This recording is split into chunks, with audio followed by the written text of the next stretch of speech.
Herkese merhaba. Bugün bizim gibi özel gereksinimi olan çocuklarımızın nasıl beslenmesi gerektiği ile ilgili bilgi vereceğim size. Tabii ki biz doktor onaylı her 6 ayda bir metabolizma doktorumuza gidiyoruz düzenli olarak, tahlillerimizi yaptırıyoruz. Ona göre de ilerleme kaydettikçe bazı besinleri de açıyor. Ama ilk başta nasıl başladık, neler yaptım size onları anlatacağım. Kısa kısa bilgi vereceğim. Umarım size de bir faydası olur. Hemen başlayalım. Öncelikle çaydan başlayacağım. Çay kesinlikle şekerli olarak yasak. Çayı sadece çok açık bir şekilde ve şekersiz bir şekilde verebilirsiniz. Günde bir bardak şeklinde ama hiç vermeseniz de olur. Bir şey kaybetmezseniz. Ama hani kahvaltıda bir bardak çay içiyor, arıyor derseniz şekersiz ve çok açık bir şekilde verebilirsiniz. Ben hiç kullanmadım. Naz pek zaten sevmiyordu çayı. O yüzden pek vermedim. Çay demişken bir de şunu da ekleyeyim mutlaka. Bitki çayları kesinlikle yasak. Bitki çayı kesinlikle vermiyoruz. O yüzden de buna dikkat etmemiz lazım. Peynir konusuna geleyim. Peynirde de illaki keçi peyniri olması şart değil. Günde bir dilim hakkı var. Lor peyniri olabilir, ezine peyniri olabilir, eski kaşar olabilir. Yani böyle fermente olmuş peynirleri daha tercih edebilirsiniz. Ama onun haricinde labne, eğer bunları yemiyorsa labne de kullanabilirsiniz. Labne açıktı, bize yasak değildi ama genel olarak çocuklara zaten yasak değildi labne. Labne kullanabilirsiniz. Zeytin, domates bunlar zaten yasaklı bir ürün değil. Zeytin, domates istediği kadar tüketebilir. Kahvaltı demişken bir de yumurta olayına değineceğim. Biz yumurtayı hayatımızdan çıkardık. Çünkü Naz'ın yumurtanın beyazına alerjisi varmış. Bunu biz hiç anlamamıştık. Çünkü vücutta herhangi bir reaksiyon vermiyordu. Bu da yapılan tahlillerde ortaya çıkmıştı. O yüzden de ilk önce metabolizma doktoruna gidip bu tahlilleri yaptırmanız önemli. Çünkü bir şeye herhangi bir besine alerjisi olabilir. Eğer gün içerisinde bunu tüketiyorsa bu onun vücuduna çok zararlı. En azından onu da hayatınızdan çıkarmış olursunuz. Biz bu şekilde rahatladık. Çünkü dışarıda herhangi bir döküntü, herhangi bir belirtisi yoktu. İçeriden de. O yüzden de bu tahlilleri yaptırmak çok önemli. Siz de yaptırın. Bilmediğiniz bir alerjisi olabilir. Bu şekilde onu da hayatından çıkardığınız zaman size ekstra bir faydası muhakkak olacaktır. Bal ve pekmez olayına geleyim. Bir tatlı kaşığı hakkı var. Size bunu söylemiştim. Günde bir tatlı kaşığı hakkı var. Ben de onu şu an yaz döneminde dondurma olarak yaptığım için 2 tatlı kaşığı gibi koyuyorum dondurmasına. Ama onu 2 günlük porsiyon şeklinde yapıyorum. Dondurmasına kullandığım için gün içerisinde bal ve pekmez vermiyorum genelde. Ama siz eğer dondurma yapmıyorsanız günde bir tatlı kaşığı bal ya da pekmez olarak verebilirsiniz. Onun hiçbir sıkıntısı yok. Ekmeğe geleyim. 3 tane ince dilim. Ya aslında biz bu diyete başlarken bize halk ekmeği böyle küçük yuvarlak glutensiz ekmeği vardı. Düşük proteinli glutensiz ekmeği vardı. Hatta resmim varsa şu an ekranda koymuşumdur muhakkak. Onu kullanıyorduk. Veyahut da Migros'ta satılan Ege'nin glutensiz ekmeği vardı. Biz onu kullandık. Yani günde 75 grama kadar, yani zannedersem 3 dilime tekabül ediyor. 3 dilim olarak onu veriyorduk. Tabii ki normal beslenen çocuktan şimdi diğer böyle bir ekmeğe geçince yavan gelecektir, tatsız gelecektir. İsterseniz tereyağı ve balla böyle bir dilim ekmeğin üzerine tatlandırıp veya sevdiği bir peynir varsa üstüne sürüp verebilirsiniz. Kahvaltıda ancak bu ekmeği tükettiği zaman biraz doygunluk hissi geliyordu. Çünkü glutensiz, yani bu şekilde sağlıklı beslenmeye başlayınca doygunluk hissi gelmiyor, azalıyor. Hiç doymuyormuş gibi oluyorlardı. O yüzden böyle ekmeği de veriyordum ben. Ege glutensiz ekmek Migros'ta satılıyor arkadaşlar. Oradan temin edebilirsiniz ve en azından tok tutmalarını sağlıyordu. Yoğurt yapabilirseniz kefir mayalayın. Canlı mayalar var. Sosyal medyalarda satılıyor. Bulabilirseniz kefir mayalayın, kefir yedirin. 2 günde bir yeme hakkı var. Ya bu kefir gerçekten çok faydalı. Probiyotik anlamında kesinlikle ve kesinlikle tavsiye ediyorum. Çorbalara geleyim. Kemik suyu muhakkak kullanıyorum. Özellikle o kemik suyunu 8 saat kaynatıp onu böyle küçük küçük poşetlerle buzluğa kaldırıp muhafaza ediyorum. Daha sonra çorba yapacağım zaman oradan çıkarıp kullanıyorum. Bağırsaklar için gerçekten çok faydalı, çok yararlı. tarhanayı söyleyeceğim. Tarhana yasak. Çünkü içinde çok çeşitli baklagilleri, kıvam arttırıcı veya bazı şeyler, çok fazla değişik ürünler olduğu için tarhana kesinlikle yasak. İçerisine kıvam arttırıcı un koymanız da kesinlikle yasak. Yani çorba dediğiniz zaman bizim çocuklar kemik suyuna yapılmış doğal organik çorba içmeleri çok önemli. O yüzden hiç kıvam arttırıcı koymamanızı tavsiye ediyorum. Evet, kıvam arttırıcı böyle unlar veya patates veya bunun gibi şeyler koymayınca çok bağlayıcı olmuyor ama maalesef ki en sağlıklı yöntemi bu. Ben mesela mercimek çorbası yapacaksam, gerçi o baklagillere giriyor ama mercimek çorbası yapacaksam mercimeğini daha fazla koyuyorum. Daha yoğun bir hal alıyor. Ona göre kıvamını siz ayarlarsınız. Yağlara geleyim. Margarin, ayçiçek yağı, bunlar kesinlikle ve kesinlikle yasak. Zeytinyağı, tereyağı, kuyruk yağı veya iç yağ, yani bunları kesinlikle kullanmalısınız. Turşuya geleyim. Turşu acayip probiyotik anlamında çok güçlü, çok zengin. Özellikle pancar turşusunu tavsiye ederim. Evde turşuları ben kendim yapıyorum. Siz de evde kendin yapın. Muhakkak her evde bir turşu yapılıyordur veya çevrenizde yapan birileri illaki vardır. Alın, kullanın, yedirin. Kendiniz de yapın. Bir kavanoz yapın, 2 kavanoz yapın. Çok yapmanız da şart değil. Özellikle pancar turşusu. O da bağırsaklar için güçlü bir probiyotik. Diyeceksiniz ki turşu suyunu ben içiremem. Mümkün değil. Evet, ben de içiremiyordum. Ama şöyle yapıyordum. Meyve suyu yasak ama portakalı kendim sıkıyordum. Portakal suyu yasak değil ayrıyetten arkadaşlar. Bir bardak portakal suyu içebilirler. Diğer meyvelerin suları yasak. Ben de portakal suyu sıktığım zaman içine 1 çay kaşığı sirke koyuyordum. Bunu anlamıyordu o part. Siz de minik minik portakal suyun içerisinde damlatarak, isterseniz damlayla başlayın. Hiç önemli değil. Yavaş yavaş zamanla miktarını arttırabilirsiniz. 1 çay kaşığına gelir, sonra 1 tatlı kaşığına gelir, sonra 1 yemek kaşığı olur. Bakarsınız turşunun kendisini yemeye başlar. Eğer yiyebiliyorsa orijinali kendisini yesin. Eğer yiyemiyor diyorsanız suyunu portakal suyunun içerisinde damlata damlata arttırabilirsiniz zamanla. Çok faydalı, gerçekten çok yararlı. O da bağırsakları hem temizliği hem probiyotik anlamında çok zengin bir turşu yani. Turşu. Ete geleyim. Ette hiç sınır yok. Eti istediği kadar tüketebilir. Tabii ki şimdi bunlar diyete başladığı zaman bizim miniklerimiz bir tokluk hissi olmayacağı için ette bir sınırlama yok. İstediği kadar et yiyebilir. Doyana kadar yesin diyordu bizim doktorumuz. O yüzden dana, kuzu, tavuk, balık, ciğer, ne bulursanız yedirin. Yani en azından hem doyma oranı yüksek olduğu için hem tokluk hissi verecektir, hem de oradan alacağı besinler de çok önemli. Et konusuna gelmişken köfteye değineceğim. Köfteyi yaparken ben içerisine hiçbir şey koymuyorum. Sadece köfte, kıymasını, işte et ya da tavuk kıyması, hangisini çocuğunuz seviyorsa kıyma, içine soğan, sarımsak, baharat, biraz da yağ koydum, zeytinyağı, başka hiçbir şey yapmıyorum. Diyeceksiniz ki o toparlanmıyor. Elimi şöyle yapıp yağla topluyordum ve kızartıyorum.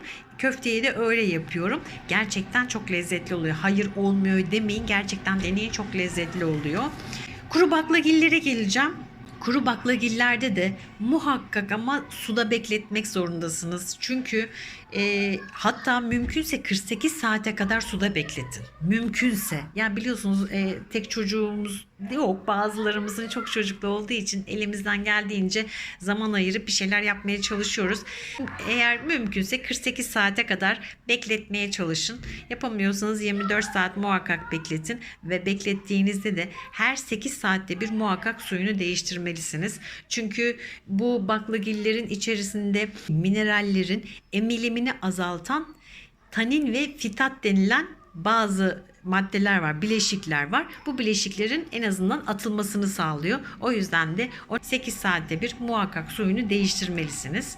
Sebze zaten serbest. Eğer mevsiminde hangisini seviyorsa onu yedirin. Sebzenin içerisinde eğer sade yemiyorsa kıymasını, gene etini, artık nasıl yiyorsa çocuğunuzun damak zevkine göre çeşitlendirebilirsiniz. Sebzede herhangi bir sorunumuz yok. Ama kabak, kuşkonmaz, yer elması ve havuç. bu 4 ürünü muhakkak günde bir tanesini tüketmeli. Çünkü lif anlamında zengin oldukları için tuvalete çıkmalarını daha rahat sağlayacak. Çünkü beslenme değiştikçe vücutta bazı reaksiyonlar olabilir, kabız olabilir, zorluk yaşayabilir. Bu 4 üründen muhakkak birini günde yemeli, tüketmeli. Tekrar yineliyorum. Kabak, havuç, kuşkonmaz ve yer elması.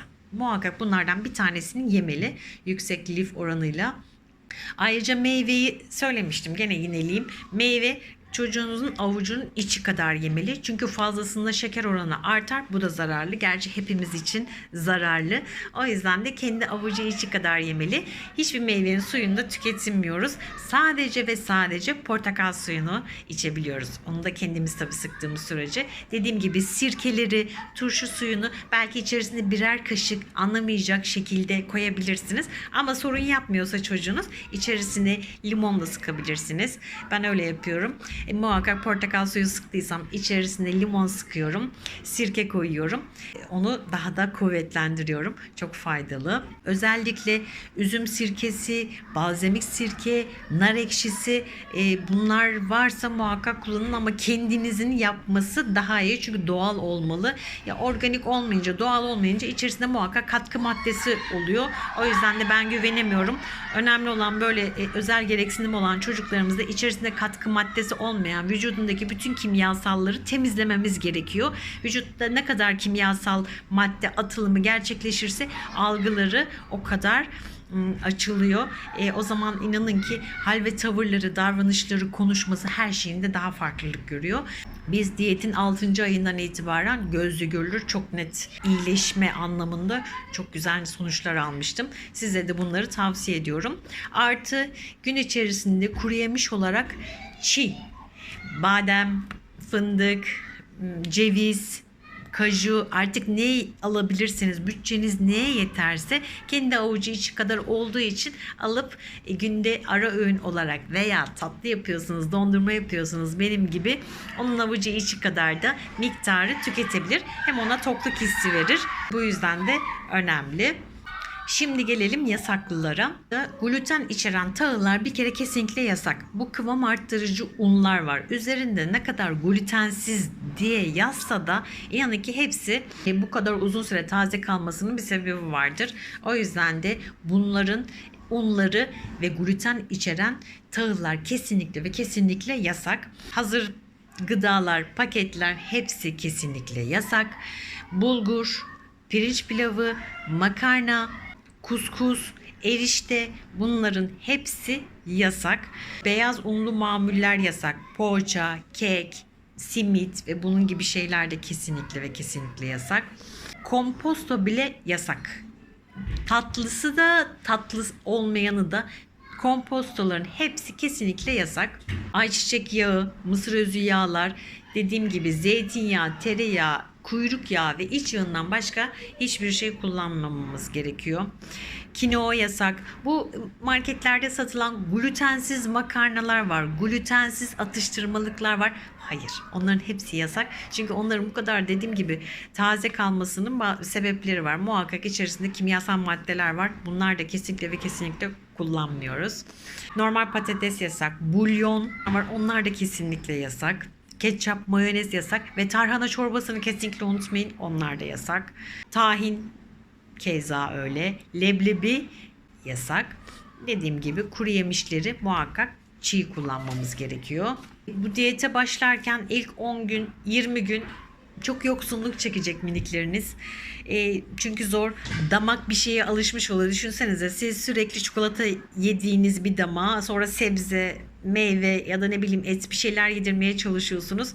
Tabii ki yoksunluk çekeceksiniz. Sinir krizleri geçirebilir, agresifleşebilir. Bunlar tabii ki olacak ki ben yaşadım. Ama 10 gün, 20 gün eğer dayanabilirseniz, bu süreyi atlatabilirseniz o sürenin sonunda damak o tatları unutacağı için yeni yiyecekleri o zaman hazır kıvama gelecek. O yüzden de yapabildiğiniz kadarını yapın. Yasaklılara dikkat edin. Paketli, dışarıda satılan işte glutensiz her şeyden uzak durun. Bizim çocuklarımızın ne kadar kimyasallardan, kıvam arttırıcılardan, atıştırmalıklardan, abur cuburlardan uzak durursa o kadar sağlıklı oluyorlar. Hiçbir şey kaybetmezseniz en azından sağlıklı olurlar. İnanın ki biz bu diyete başladığımızdan beri hastalık oranımız azaldı. Çünkü daha sağlıklı besleniyor. En kötü bu yönüyle bakın. Daha sağlıklı olunca hasta olma oranları da düşüyor. Ayrıca Naz'ın sinir krizleri oluyordu. Çok sinirli, agresifti. Onlar azaldı. Uyku düzeni yerine geldi. Daha sakinleşti. İnanın ki vücuttaki o zararlı maddeleri, kimyasalları atınca çocuk daha bir farklılaştı. O zaman etrafındaki her şeyi daha bir fark etmeye başladı. Ben çok faydasını gördüm. İnşallah da siz de faydasını görürsünüz. Evet, zaman alıyor. Emek istiyor, sabır istiyor. Belki çok zor diyeceksiniz ama imkansız değil. En azından deneyin. Başaracaksınız. Ben 2 ay, 3 ay çok zorlandım. Aç kaldı çocuğum. Aç yattı çoğu zaman ama damağındaki o çikolata, o atıştırmalıkların tadı gittikçe yeni lezzetlere daha açık hale geldi. Şimdi verdiğim her şeyi yiyor. Umarım siz de aynı şekilde olursunuz. İmkansız değil, yapabilirsiniz. En azından paketli gıdalardan lütfen uzak durun. Gerçekten çok faydasını göreceksiniz. Ayrıca biz diyetimizde ilerlememiz iyi olduğu için bize şimdi pirinç açıldı. Tam buğday ekmeği açıldı. Patates açıldı. Tabii ki bir doktor kontrolünde gidiyoruz biz. Sizin de bir doktor, metabolizma doktoruna muhakkak görünmeniz gerekir. Biz Çam ve Sakura'ya gidiyoruz. Oradaki metabolizma bölümünün takipli hastasıyız. Biz sonuçlarımız iyi geldikçe doktorumuz bize bazı ürünleri de açtı. Mesela patatesi açtı. Ben de o patatesten kardeşleri cips yediği zaman ben de ince ince doğruyorum. Fırına atıyorum. Cips yapıyorum. Hem ona değişik lezzet oluyor. Hem atıştırmalık gibi oluyor. Ve her şeyin sağlıklısını yemiş oluyor. Şimdi alıştı. Belki çikolatanın tadını unuttu. Her şeyin tadını unuttu. Ama her şey, bütün bu zorluklar, bu sıkıntılar, her şey onların iyiliği için. Zehirlemek yerine vücutlarını temizleyelim. Neden olmasın? Evet, zor ama imkansız değil. Başarabiliriz.